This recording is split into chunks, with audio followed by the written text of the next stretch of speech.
do livro A Arte de Viver, de Epiteto ao Sabor, de Sheryl Lebel. Conquista-se o progresso espiritual, enfrentando a morte e as calamidades.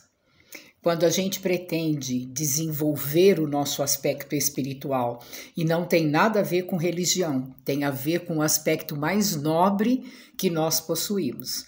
Nós temos o aspecto físico, que diz respeito a toda essa fisiologia, a esse corpo que usamos para nos manifestar aqui na Terra. Temos o aspecto emocional, que condiz com tudo aquilo que são os nossos sentimentos, as nossas emoções. O aspecto mental, que diz respeito aos programas mentais, à nossa mente, aos nossos raciocínios, aos nossos pensamentos.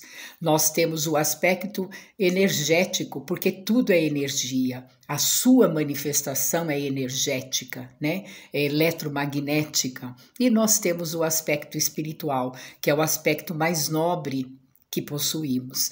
Então, conquista-se esse progresso espiritual que está muito ligado à ética, à moral que você desenvolve, né? aos padrões, aos princípios que norteiam a sua vida, a essas características da capacidade de sermos generosos, bondosos, altruístas, tolerantes, amáveis. Isso tudo tem a ver com os aspectos espirituais que são realmente os mais nobres em nós. Em vez de desviar os olhos dos acontecimentos dolorosos da vida, entre eles a morte e as calamidades, olhe para eles diretamente, contemple-os com frequência. E nós normalmente fugimos, né? Quando a gente fala de morte, a gente bate na madeira, faz um sinal da cruz ainda, né? Como se fala, afasta de mim tudo isso. E Epiteto diz para que a gente, para desenvolver essas qualidades nobres, esse progresso espiritual, nós devemos encarar, contemplar e olhar diretamente todos esses aspectos difíceis e dolorosos da vida. Enfrentando as realidades da morte, das doenças, enfermidades, das perdas, das decepções, você se liberta das ilusões e falsas esperanças e evita pensamentos mesquinhos de inveja, como se isso não fosse ocorrer na vida de ninguém.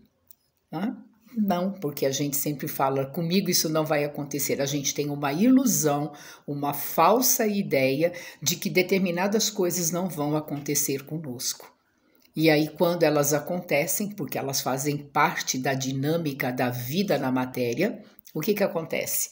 Nós nos desiludimos, nós nos decepcionamos, nós brigamos com Deus, né? Nós viramos a nossa vida em direção oposta à divindade que é o nosso centro. Então, conquiste o progresso espiritual através do enfrentamento das coisas que são difíceis na vida, a morte, as enfermidades, as calamidades. Fica aí o recado profundo de Epiteto.